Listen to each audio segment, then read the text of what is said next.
নমস্কার, আমি শ্রাবণী। আমি আবার চলে এসেছি আজকের বিষয় নিয়ে আলোচনা করতে।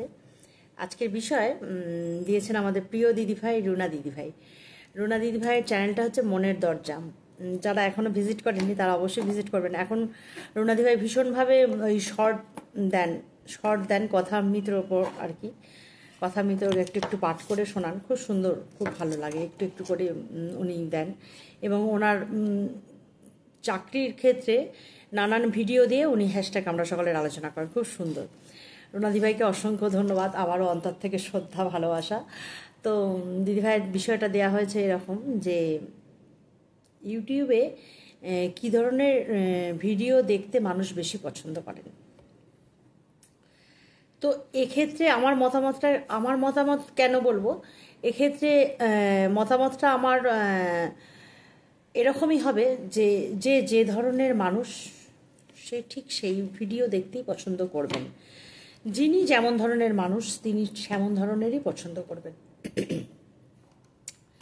তুমি বা আপনি এইভাবেই বললাম যে অনেক বাচ্চাদের হাতে এখন মোবাইল আছে, বাচ্চারাও পছন্দ করে। কারণ আমার দুটো ছেলে, আমি বারবারই বলি, এবার আমার দুটো ছেলেকে যদি আমি বিচার করি তো আমার ছোট ছেলে ওই গেম খেলার দিকে বেশি নেশা। ওর গেম কি আছে, কি নতুন আছে, এই ধরনের মানে যতটুকুনি হাতে পায় তখনই আমি দেখি। আমি তো খেয়াল করে দেখি, যদিও আমার ফোনটাই বেশি নেয়। তো ওই গেম সম্পর্কীয় যত জিনিস ও সেগুলো খেয়াল করে, গেম খেলে, না হলে গেম কি আছে, নতুন কিছু নেবেছে নাকি, বা ওর যে ধরনের ওই গেমের কোনো থাকলে সেইগুলো দেখে। আর আমার বড় ছেলে, ও তো সমানে দেখবে, মানে যে কোনো জিনিস খুলে ঠিক করতে গেলে কী যেগুলো দেখতে হয়। ধরুন, আমি এর আগে একবার বলেছিলাম আমার ফ্রিজের কম্প্রেসারটা খারাপ হয়ে গিয়েছিল। এবার ও প্রথমে বুঝতে পারছিল না যে কি খারাপ হয়েছে। তো ও দেখতাম ইউটিউবে খুলে খুলে ও সেটাই দেখছে যে ফ্রিজের এটা কি থেকে কি খারাপ হয়েছে। তারপরে ও কিন্তু বলেই দিল, নিজে থেকেই বলে দিল যে মামনি কম্প্রেসারটা চেঞ্জ করতে হবে। ওর গিটারের কোনো সমস্যা হলে দেখি ও ইউটিউব খুলে সেটাই ঘাঁটে, মানে খোঁজে, সার্চ করে আর কি, দিয়ে এবার সেটা বার করে দেখে। যদিও ওরও সময়টা কম, ও অফিস যায়। তো এই রকমই ব্যাপারটা, যে যে ধরনের মানুষ। এবার আমি কি দেখি, আমি দেখি আমার ইউটিউবের হ্যাশট্যাগ আমরা সকলের বন্ধুরা কি ভিডিও দিয়েছে, বা আমি খুব সুন্দর, সত্যি কথা বলতে কি, এবার আমি যদি বলি যে ধরুন আমার কোনো চ্যানেল নেই, আমার যখন চ্যানেল ছিল না, আমি এই 3 বছর তো চ্যানেলটার সাথে যুক্ত আছে, আমি বারবারই বলি। তো এর আগে আমি কি করতাম, একটু ফেসবুকটা দেখতাম, কিছু ছবি, আর দ্বিতীয়ত হোয়াটসঅ্যাপে কোনো কেউ মেসেজ করে তার উত্তর দিতাম, বা খুব কম আমি ইউটিউব দেখতাম, নাই বললেই চলে। একদম প্রথম আমার ছোটো বোন এসে আমাকে বলল, দিদি তোর বাড়িতে ঠাকুর তৈরি হয়, তুই ঠাকুর তৈরি দেখা। এবার সত্যি কথা বলতে কি, ঠাকুর তৈরি যে দেখাবো না, এটা সবসময় দাঁড়িয়ে দাঁড়িয়ে ভিডিও করা আমার পক্ষে একদম সম্ভব হয়ে উঠছে না। এবার আমি যে কোনো কাজ দেখাবো, আমার এমন কোনো খালি লোক নেই যে সে আমাকে ভিডিও করে দেবে। এবার সেই ভিডিওর এটা সেট করো, এ সমস্ত করতে করতে আমার অসুবিধা। সেই জন্য আমার ঠাকুরের কাজ যখন ঠাকুর হয় একটু আধটু দেখিয়ে দিই, সেটা আপনারা সবাই জানেন। আর তখন আমি কি দেখতাম, ও যখন ফার্স্ট আমাকে দেখালো, আমি কিন্তু তখন উজ্জ্বল কণিকার যে ভিডিও, ওদের দেখতাম। ওদের দেখে না একটুখানি মায়া হতো যে ছেলেটা এরকম, মানে পাটা অ্যাক্সিডেন্টে নষ্ট হয়ে গেছে। তারপরে আরও দেখতাম, আর একটা আগ্রহ ছিল, যেটা ওরা শ্যামনগরে থাকে বলে না, আগে যেহেতু ছোটোবেলায় আমরা শ্যামনগরে থাকতাম, খালি মনে হতো ও দেখাবে আর আমি শ্যামনগরের কিছু অংশ দেখতে পাবো আর কি। এই হিসেবে ওকে ভীষণভাবে দেখতাম। তারপরে দেখতাম উদয়স্ত পরিশ্রম করতো কণিকা, ভীষণভাবেই তখন ওর ভিডিওটা দেখতাম। এবারে ওকে দেখতাম। আর একটা কথা বলে রাখি, আর একটা, ওর নামটা আমার ঠিক মনে হচ্ছে না, মৌ নাকি একটা মেয়ে, ও আর একটা আর কি, মানে নিজে বিয়ে করেনি, একজনের সাথে থাকতো, এবং ওর আগের জীবনের সমস্ত ঘটনা একদিন হঠাৎ করেই ওর ভিডিওটা আমার সামনে চলে আসে। ওর নামটা আমার ঠিক মনে পড়ছে না, ভুলে গেছি, একদম প্রথম দিকে।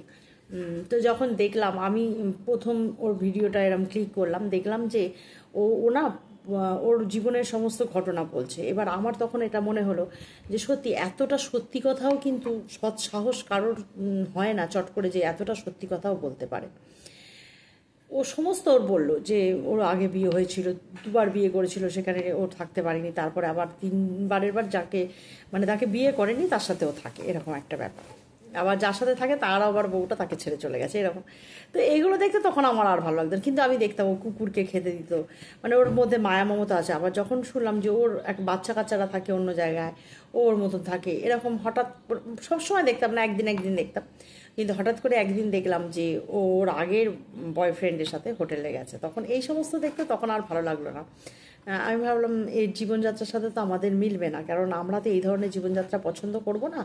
আর দ্বিতীয়ত এই ধরনের দেখলে না মানসিকতাটাও যেন একটা অন্য অন্য, আমার ঠিক ভালো লাগলো না। যাই হোক, যার যেরকম লাগে, সবার সাথে তো আমি আমার তুলনা করতে পারি না। তো বেশ কিছুদিন দুই একবার ওর ওই ও যখন কথা বলতো বসে বসে, সত্যি কথাগুলো বলতো, তখন আমার খুব ভালো লাগতো। কিন্তু যখন ওকে ওইভাবে দেখলাম যে অন্যভাবে অন্য অঙ্গভঙ্গি করে অন্যরকম দেখাচ্ছে নিজেকে, তখন আমার খুব খারাপ লাগতে শুরু করে, তখন বন্ধ করে দিলাম। তো মানুষ তো এরকমই, মানুষের মন কি চায়, আমার ভিতরটা কি চাইছে সেটা একমাত্র আমি বুঝবো। তো আমি ওই ধরনের ভিডিও দেখি না বলে আমার কিন্তু সামনে আর আসে না। তারপরে আমি আরেকজনেরও নাম বলি, যে কাকলির অন্দরমহল বলে আমি একজনকে দেখতাম, ওকে ওরও দেখতাম কষ্টের জীবন। যাই হোক, ও নিজে মানে দেখতাম কেন, মাঝে মাঝে এখনও আসলে আমার সামনে যদি ভিডিওটা আসে আমি এখনও দেখি মাঝে মাঝে। তো বেশ কিছু এরকম চ্যানেল দেখতে দেখতে থাকি। কিন্তু এই ঝগড়া যেই শুরু হলো না, একটা টাইম দেখলাম এ ওকে নিয়ে বলছে, ও তাকে নিয়ে বলছে। আর একজন ছিল সেই আসাম থেকে, তাকে দেখতাম, ও ভীষণ হাসাতো, এত হাসতাম আমি। হ্যাঁ, ও এমন কথা বলে এমন হাসাতো, আর আমি মানে হাসছি, রাত্রিবেলায় ভিডিও দেখে হাসছি, কানে হেডফোন, মুখে বালিশটা এরকম চাপা দিয়ে আমি হাসছি। হ্যাঁ, তো এই রকম। তারপরে সীমা, এরকম সবার ভিডিও দেখতাম, এখনও যদি মাঝে মধ্যে আসে হয়তো দেখি। কিন্তু মেনলি আমাকে যেটা আকর্ষণ করে সেটা হচ্ছে আমার হ্যাশট্যাগ আমরা সকলে, যেমন দিদিভাই কিছু লেখা পোস্ট করেন, আমার আমার কিছু কথা আমার জানতে ইচ্ছা করে। আমি বলি না, আমার বেশ কিছু জানার আগ্রহ, আমি কিভাবে বুঝবো এই যে নিজেকে আমরা চিনছি জানছি, এগুলোর প্রতি যে একটা আকর্ষণ, এটা ভীষণভাবে আমাকে টানে। আমি যখন থেকে ইউটিউব দেখতে শুরু করলাম, প্রথমেই তো আমি আমার চ্যানেলটা খুলে ফেলিনি। প্রথমে তখন আমি দেখতাম ঈশাত্মানন্দজি বলে একজন আছেন, মঠের, বেলুন মঠের, ওনার ওনার কথা শুনতাম। উনি গীতা পাঠ করেন, অনেক কিছু উনি শেখান, ঈশাত্মানন্দজি। তারপরে স্বামীজি সর্বপ্রিয়ানন্দ, স্বামী ভূতেশানন্দজিরও দুই একটা মানে কথা আর কি, মানে উনি পুরো লাইভে এসে বলছেন, এগুলো আমি শুনতে শুরু করি।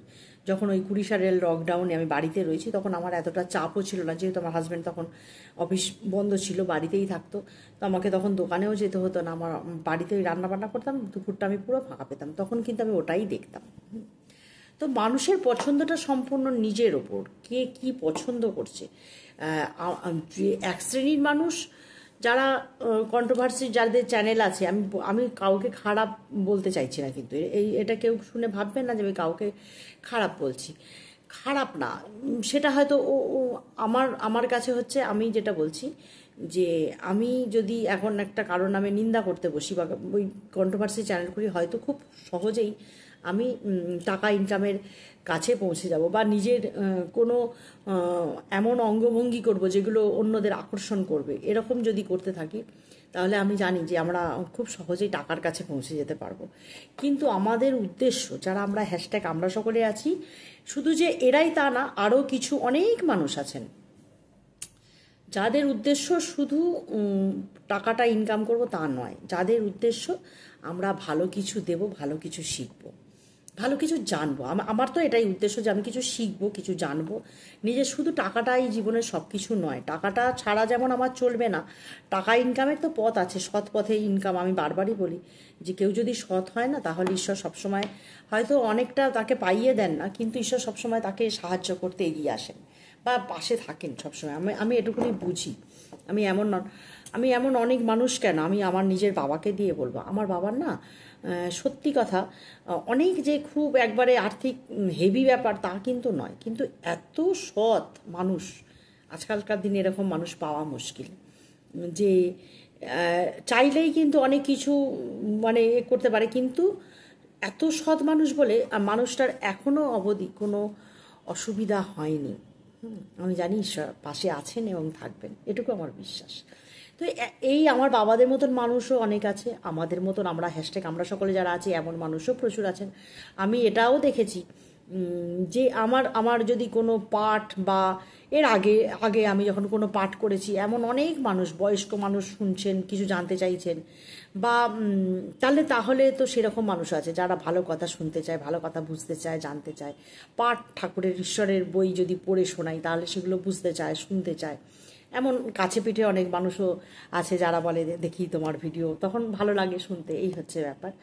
তো শুধু যে বলবো শুধুই খারাপটা চলছে তা নয়, খারাপটা উপার্জনের দিকে এগিয়ে দিচ্ছে খুব তাড়াতাড়ি। কিন্তু ভালো শোনার যে মানুষ নেই তা কিন্তু নয়, ভালোরও জানার শোনার আগ্রহ প্রচুর মানুষের আছে। সকলেই না খারাপ না, তাহলে পৃথিবীটা এখনও ঘুরতো না। আমি বারবারই বলি যে হয়তো জীবনযাত্রার পরিবর্তন হয়েছে, হয়তো মানুষ কাজের জগতে আছে, কিন্তু সকলেই যে খারাপ তা তো না। হয়তো এরকম যে আগে আমরা বলি যে আগে মানুষ মানুষকে সম্মান করতো, আমাদের পাশ দিয়ে কোনো বয়স্ক শিক্ষক শিক্ষিকা গেলে আমরা তাদের দাঁড়িয়ে থাকতাম, কথা বলতাম, মাথা নিচু করে প্রণাম করতাম। এখন কিন্তু সেই জিনিসটা আর দেখা পাওয়া যায় না। সত্যি কথা বলতে এখন মানুষের কাছে না সম্মান আশা করাটাই উচিত না। তবে আমি এটুকু জানি যে আমি যদি সবাইকে সম্মান করি, সবাইকে ভালোবাসি, তাহলে সেটা আমিও রিটার্ন পাবো, এটুকুনি আমি বুঝতে পারি। এই হচ্ছে ব্যাপার। তো এই রকমই ব্যাপারটা যে ইউটিউবের মানুষরা কেমন ভিডিও দেখতে পছন্দ করে, যারা অনেকেই আছেন যে এই যে টেকনিশিয়াল দিকগুলো বেশি চলে কেন, যারা নতুন চ্যানেল খুলছে তাদের কাছে ওটা খুব প্রয়োজন, সব কিছু জানতে হবে, শিখতে হবে। আমার যেমন প্রয়োজন হয়নি, আমি জানি আমার ছেলে তো আমার সমস্ত চ্যানেলটাকে কন্ট্রোল করে আমার ছেলে। আমি মানে জাস্ট ভিডিও করে ছাড়ি। হ্যাঁ, এইটা হচ্ছে আমার কাজ, এছাড়া কিচ্ছু আমি পারবো না আমায় বলতে, সত্যি কথা বলতে কি। তো যারা এই যে টেকনিক্যাল দিকগুলো দেখে তারা কিন্তু যারা নিজেরা ভিডিও ছাড়ছে, যেমন মধু অনেক কিছু জানে, তাহলে মধুর ওই চ্যানেলগুলো দেখে শেখার একটা আগ্রহ থাকে। তো টেকনিক্যাল চ্যানেলগুলো কিন্তু প্রচুর মানুষ পছন্দ করে, কারণ যারা নিজেরা চ্যানেল, এবার যেহেতু দেখুন একটা কথা, এটাও খুব সত্যি কথা, ম্যাক্সিমাম মানুষ কিন্তু এইখানে আসে ইউটিউব করতে কিছু টাকা রোজগারের জন্য। ম্যাক্সিমাম কেন বলবো, আমি যদি পাই, এখানে যে আলোচনা করছি, আমি যদি এর মারফত কিছু পাই, আমার কি খারাপ লাগবে? নিশ্চয়ই না। আমিও তো ভালোবেসে, এটা আমি ভালোবেসে করেছি। আমি এই যে এত কথা আমি বারবার বলি, আমার সাথে সবার তুলনা করলে চলবে না, কারণ আমি সম্পূর্ণ আলাদা একটা দিক থেকে এটাকে আমি নিজের করে নিয়েছি, আপন করেছি এই কারণে যে আমার বাইরে বেরোবার একদম সুবিধা হয় না। আমি এই যে এত কথা বলছি, এর পরিপ্রেক্ষিতে আবার আমি কিছু কমেন্ট পাচ্ছি। এই যে কমেন্টগুলো যখন আমি রাত্রিবেলায় পড়ছি না, আমার যেন মনে হচ্ছে বেশ খানিকটা এমন সেই দক্ষিণ বাতাস এসে তরতাজা করে দেয় না, আমার কাছে হচ্ছে এটা সেই রকম একটা জায়গা। তো আমার ক্ষেত্রে এটা এটা আমার বেশি দরকার। হ্যাঁ, আমি মনে করি আমার তো এমন অবস্থা নয় যে আমার এই পয়সাটা হলেই তবে আমার চলবে, এরকম অবস্থাটা নয়। কাজেই আমি আমার হলে তো ভালো, না হলেও চলো ঠিক আছে, এই হচ্ছে ব্যাপার। তাহলে তো আমি এফোর্ট দিতাম যে কিভাবে আমি টাকাটা রোজগার করবো, আমি এটাই ভাবতাম। আমি তো জানছি যে এই আমাদের বসে বসে বকবকানি সবসময় সবাই শোনে না, সত্যি কথা বলতে কি। কিন্তু আমরা নিজেরা কিছু জানা বা নিজেরা কিছু শেখার জন্য বা এই ভালো ভালো কমেন্ট পাবো বলে এগুলো আমরা হ্যাশট্যাগ আমরা সকলে আমরা এটা, দিদিভাই যেমন সুন্দর করে সকলকে শিখিয়ে চলেছেন। এবার আমি যে একটা পাঠ করে শোনাবো তারও একটা আমাকে নিজেকে আগে একটু দেখে নিতে হবে। আমি গড় করে শুধু রিডিং পড়ে চলে গেলাম এরম করলেও হবে না, একটা পড়ার মধ্যে একটা ব্যাপার থাকে। তো আমি এরকমও দেখেছি, যখন এই যে একটা কি চ্যানেল দেখছিলাম, একজন ভদ্রলোক আছেন, কি নামটা ভুলে যাচ্ছি চ্যানেলটার, মাঝে মাঝে আসে আমার সামনে। আমি বারবারই বলি যে চ্যানেলগুলো আমার সামনে আসে, আমি এগুলো আগে দেখি। তো এই যে চ্যানেলগুলো, যেমন আমাদের সুস্মিতা দিদিভাই লাভ অফ অ্যাট্রাকশন সম্বন্ধে অনেক কিছু বলেন, এগুলোও ভালো লাগে। দিদিভাই হয়তো ভাবেন আমি দেখি না, কিন্তু আমি ওই চ্যানেলগুলো দেখি, মানে দিদিভাই চ্যানেলও দেখি, অনেক কিছু জানার থাকে। সুহাসদিদির চ্যানেল দেখি। তারপরে আপনার প্রথমে মিষ্টি চ্যানেলে ভিজিট করেছিলাম, সুন্দর গান গায় মিষ্টি, এত সুন্দর গান গায়, এত সুন্দর গলা ওর, এত সুন্দরও কবিতা বলে। কিন্তু ওই যে বললাম ভালো জিনিসটার এর না একটু দেরিতে হয়, ভালো জিনিসটা মানুষের বুঝতে অনেকটা সময় লাগে। কিন্তু মিষ্টির যে আগের চ্যানেলটা ছিল, সুন্দর মিষ্টি গান গাইতো, অসাধারণ কবিতা বলতো, মিষ্টি নিজে লিখতে পারে খুব সুন্দর, মানে তুলনা নেই, মিষ্টির তুলনা নেই। মধুরও যেরকম, মধু অনেক কিছু দেখাতো, বাইরে বেড়াতে যেত, দেখাতো, অনেক কিছু করেছে মধু আগে। তাই এখন তো মধু আবার এই হ্যাশট্যাগ আমরা সকলের জন্য আলাদা একটা চ্যানেল খুলেছে। তো এই রকমই যারা আবিরা দিভাইয়ের প্রচণ্ড একজন গুণী মানুষ, হ্যাঁ, শাড়ি দিভাই আছেন, এনারা সবাই প্রচণ্ড গুণী মানুষ, এনাদের কাছ থেকে আমি সমানেই শিখি। আর আমাদের সব থেকে না, যার কথা না বললেই নয়, আমাদের অঞ্জনা দিদিভাই তো আছেনই, ওনাকে তো সকলেই চেনেন, কিন্তু আমি একজনের এমন মানুষের কথা বলতে চাই যার চ্যানেল নেই, জেবা দিভাই। জীবাদি ভাই না সম্পূর্ণভাবে আমাদের সাথে যেন মনে হয় আমাদের খুব কাছের, অথচ বিশ্বাস করবেন না আপনারা, আমরা কোনোদিনও, আমি বিশেষ করে আমি কোনোদিনও তাকে চোখের সামনে দেখতে পাইনি বা তাকে এরকম স্পর্শ করিনি, কিন্তু জানি না কেন উনি যখন কমেন্ট করেন না, আমার মানে মনে হয় যেন উনি আমায় ছুঁয়ে আছেন, কেন জানি না। তো দিদিভাইকে আবারও দূর থেকে প্রণাম জানাই দিদিভাইকে, মানে এত ভালোবাসা ওনার, যে ওই যে কথা একটা কমেন্টের এর মাধ্যমে না আমার যেন মনে হয় কত অন্তরের কাছে, এত ভালো লাগে। এই যে ভালো লাগাগুলো পাওয়ার জন্য কিন্তু আমাদের এই চ্যানেল, সত্যি কথা বলতে। তো এই রকমই বলবো, রুনাদিভাইকে বলবো, রুনাদিভাইও খুব ভালো মনের মানুষ একজন, উনি একজন ভালো চাকরিতে আছেন, উনি মানুষের সেবা করে চলেছেন, যদিও চাকরি, তবুও চাকরি জীবনেও উনি সমানে সকলের ঘুরে ঘুরে সবার সেবা করে চলেছেন। তো এটা উনি ওনার দিক থেকে খুব ভালো। তো আমরা এই ধরনের যারা মানুষ আছি, আমার মনে হয় আমাদের এই বয়সের যারা মানুষ আছি, তারা একটুখানি তো একটু নিজেদের জানবার শেখবার জন্য আমরা একটুখানি মঠ মিশনের স্বামীজিরা যদি কিছু বলেন তো সেই সব চ্যানেলের দিকে আমরা ছুটে যাই, যে কি বলছেন, কি একটু যদি কিছু শেখা যায়, এরকম আর কি। তো এবার যারা আমাদের থেকে একটু কম বয়স, তারা একটু নাচ গান, বিভিন্ন রিলসের মাধ্যমে যেগুলো শর্ট শর্টভাবে ছাড়া হয়, তারপরে এমনি সাধারণ যে ব্লগগুলো, সেগুলো কিন্তু দেখার যে শেখার নেই তা না, অনেকে কি সুন্দর দেখায় না, যে এইভাবে ঘরটাকে সাজালাম, তখন আমার এইটা ভালো লাগতো কিন্তু, যে ঘর সাজানো কি সুন্দর করে ঘরটা সাজাচ্ছে। যেহেতু আমি বারবারই বলি আমি একজন সাধারণ গৃহবধূ, তো আমার কি ঘর সাজানোটা দেখতে আমার ভীষণ ভালো লাগতো। তো এইরকমই ভীষণই যারা এমনি আবার গ্রামের দেখবেন, গ্রামের ব্লগগুলো বানায় না, কি অসাধারণ সুন্দর সবুজ দৃশ্য, দেখতে খুব ভালো লাগে। তো আমি আমার মনের সাথে সবার তুলনা করবো না, কিন্তু দেখবেন ওদের ওদের ব্লগগুলোরও ভিউ অনেক হয়, ভিউজ, কারণ ওই যে দেখার দৃশ্যটা যে দেখছেন সেটাকেও সুন্দর, একটা খুব সুন্দর দৃশ্য দেখায় আর কি। তো এই রকমই যদি কেউ নতুন চ্যানেল খুলবে বলে যদি ভাবে, যে কী ধরনের, সব থেকে আমি বলবো যে চ্যানেলগুলো এগিয়ে আছে সেইগুলো হচ্ছে টেকনিক, যে টেকনিক্যাল যে দেখায় আর কি, এভাবে এটা করো, এভাবে এটা করো, কীভাবে চ্যানেল খুলবে, এই সমস্তগুলো সব থেকে আগে এগিয়ে আছে। তারপরে কিছু ব্লগ চ্যানেলগুলো অনেক এগিয়ে আছে, কিন্তু আমি বলবো না যে এই যে আমাদের মতন যে চ্যানেলগুলো পিছিয়ে আছে, এটা বলবো না, কারণ যখন সেই ধরনের মানুষ আমরা তো নতুন সবে, যারা মঠ মিশনের এই যেমন ঈশাত মদনানন্দজি, স্বামী সর্বপ্রিয়ানন্দজি, এই সমস্ত মানুষ যখন বক্তৃতা দেন, সেইগুলো শোনার জন্য কিন্তু হাজার হাজার মানুষ মানে দেখছেন আর কি। তো আমি তাহলে বলতে পারি না যে ভালো কথা কেউ শোনে না, ভালো কথাও সবাই শুনছে, তাই না?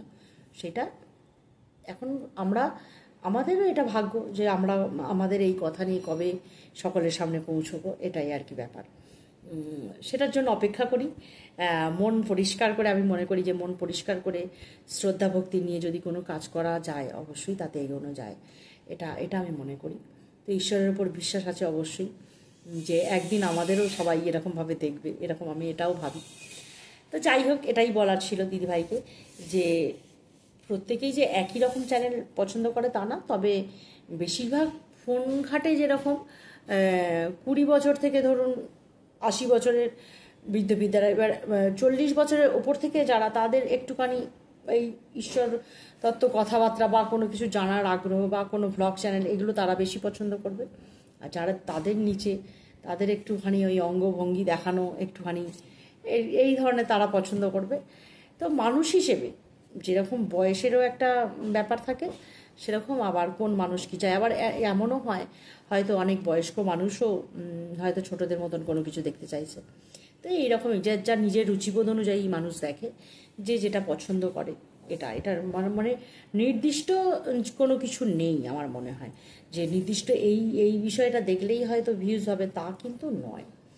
যেমন আমি দেখেছি, তারপরে অ্যাস্ট্রোলজি যারা করেন তাদেরও প্রচুর ভিউজ হয়, মানে মানুষের তো এই যে বলি জানার আগ্রহ, মানুষ তো জানতেও চাইছে।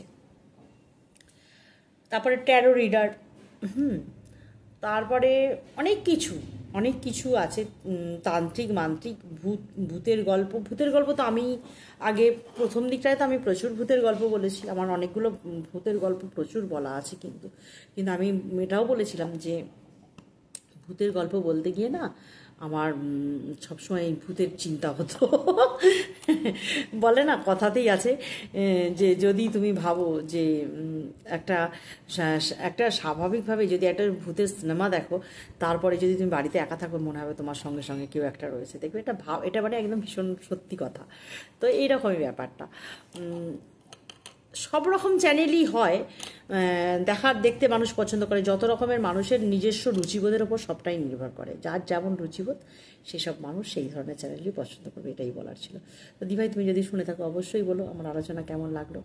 ভালো থেকো, ততক্ষণ পর্যন্ত তোমরা সকলে সুস্থ থেকো, হাসিতে খুশিতে থেকো। আবার আসবো অন্য কোনো দিন অন্য কোনো আলোচনা বা অন্য কোনো পাঠ নিয়ে। আজকে পর্যন্ত চললাম।